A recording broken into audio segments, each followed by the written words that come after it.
नमस्कार, मैं हूं सौरभ दीक्षित और आप देख रहे हैं बिस्तर। त्योहारों का सीजन आते ही भारत में सोने की चमक और दीवानगी दोनों सातवें आसमान पर पहुंच जाती है।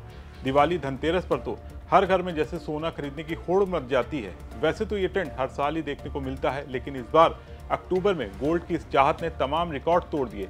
इसके असर से अप्रैल सितंबर में गोल्ड आयात में हुई कमी की तो भरपाई होगी, लेकिन इसका नुकसान ये हुआ कि देश का trade deficit all time high पर पहुंच गया। डेटा के मुताबिक भारत में महज एक महीने में 14.7 अरब डॉलर का सोना इंपोर्ट किया गया, जो पिछले साल के अक्टूबर के मुकाबले करीब 3 गुना ज्यादा है। खास बात यह है कि दिवाली के 5 दिन के फेस्टिवल पीरियड में ही करीब 11 अरब डॉलर का सोना खरीदा गया।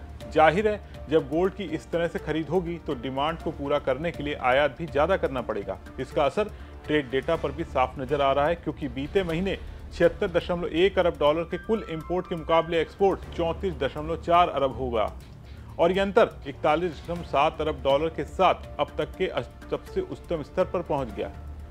इसके पहले का ऑल टाइम हाई नवंबर 2024 का 37.8 अरब डॉलर है।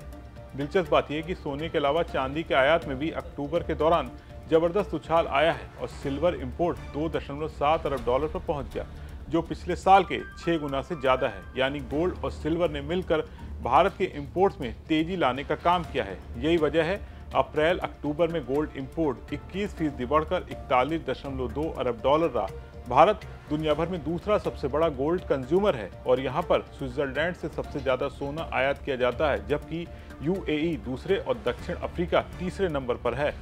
पहले 6 महीने में गोल्ड की ऊंची कीमतों ने लोगों को सोना खरीदने से रोक दिया था, लेकिन जैसे ही त्योहार नजदीक आए और कीमतें थोड़ी नरम पड़ी तो खरीदारों ने तुरंत मौका भुना लिया। अब नवंबर दिसंबर में इंपोर्ट ठंडा पड़ सकता है, क्योंकि वेडिंग सीजन में भी इतनी बड़ी खरीदारी नहीं होती। फिर भी ये साफ हो गया है कि भारत में सोना ज्वेलरी नहीं, इमोशन और इन्वेस्टमेंट है। लेकिन ये ट्रेड बैलेंस पर भारी पड़ रहा है, जिसको बिगाड़ने में अमेरिका के 50% टैरिफ का भी रोल रहा।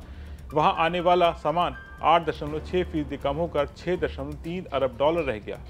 बीते महीने जेम्स ज्वेलरी एक्सपोर्ट 29.5% और इंजीनियरिंग गुड्स के निर्यात में 16.7% की गिरावट आई। हालांकि इलेक्ट्रॉनिक गुड्स का एक्सपोर्ट 19.1% बढ़कर 4.1 अरब डॉलर पर पहुंच गया। ऐसे में आने वाले दिनों में सरकार को व्यापार घाटा कम करने के लिए इंपोर्ट ड्यूटी या दूसरे तरीकों से बैलेंस बनाने की जरूरत पड़ेगी। वहीं अमेरिका से होने वाली संभावित ट्रेड डील भी मददगार साबित हो सकती है। आपका इस पूरे मामले पर क्या सोचना है, कमेंट करके बताएं। अगर आपको वीडियो पसंद आया हो तो इसे ज़्यादा से ज़्यादा लाइक करें, शेयर करें और बिजनेस जगत की तमाम बड़ी खबरों को देखने के लिए बने रहे बिस्तर के साथ।